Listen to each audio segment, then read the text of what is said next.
All right, you know what time it is. Neil Ratner Rock Doc here with a story. Okay, so a few weeks ago, we celebrated what would have been the 78th birthday of Frank Zappa. And today, I thought I'd tell you a few things about Frank you might not know. But as usual, a little background first. Okay, so Frank's father was a chemist and a mathematician in the defense industry, and for a time he worked at a chemical warfare facility near Baltimore, which stored mustard gas. And there were always gas masks stored in Frank's house in case of an accident. And if you don't think that influenced him, well, it did. Okay, so Frank was a pretty sickly child suffering from asthma, earaches, and continual sinus problems, which eventually significantly worsened and forced the family to move from Baltimore to California. Now, in later years, Frank was sure his health problems had a lot to do with released mustard gas from his time in Baltimore. Who knows, yeah. Now, one more thing about young Frank's health. And excuse me for dealing with his health, but you know I'm a doctor, so I like this kind of stuff. Okay, back in the day, doctors thought that his problems could be helped, believe it or not, by inserting a pellet of radium, radioactive radium, in each nostril, which they did. Now, many years later, at 52 years old, Frank died of prostate cancer in 1993.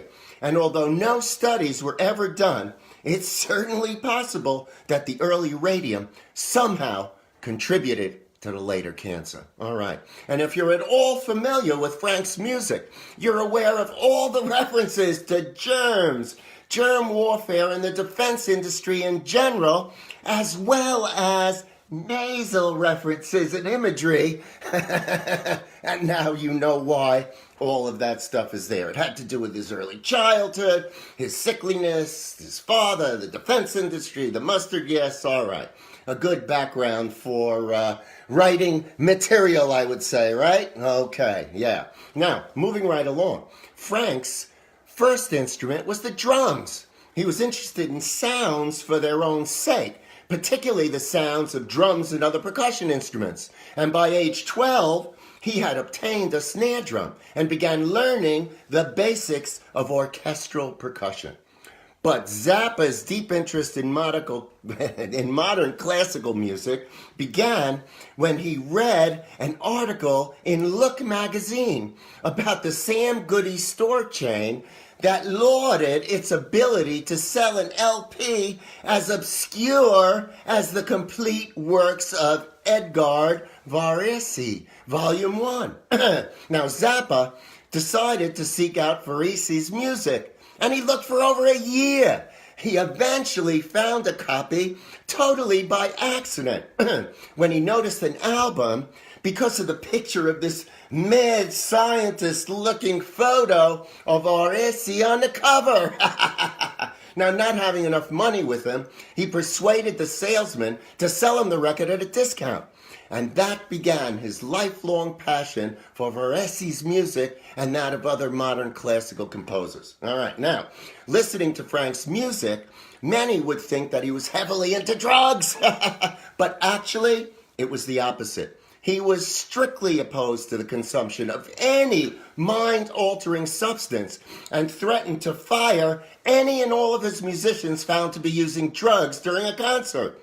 But interestingly, he was also an outspoken critic of America's war on drugs, convinced that the government itself was implicated in the dissemination of drugs. He included references in his lyrics like, "Leave my nose alone, please," in the song Drafted Again, which was a direct reference to the cocaine being supplied to American soldiers sent to Vietnam. Okay, now, for his own personal reasons, for their own personal reasons, many scientists from various fields around the world have honored Frank Zappa by naming new discoveries after him. In 1967, a paleontologist identified an extinct mollusk in Nevada and named it Amorotoma zapper. Now, a biologist named the California jellyfish Zappa and Belgian biologists discovered a Cameroonese spider which they named Pachygnatha zapper. So in the animal world, Zappa's name will live forever.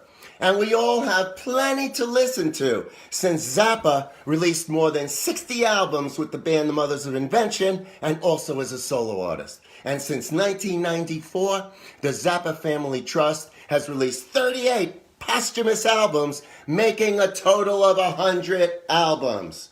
All right, that's my story. Frank Zappa, a unique individual. Will we ever have another like him? Who knows? At any rate, I hope you're having a nice holiday. Obviously, we're in between Christmas and New Year's.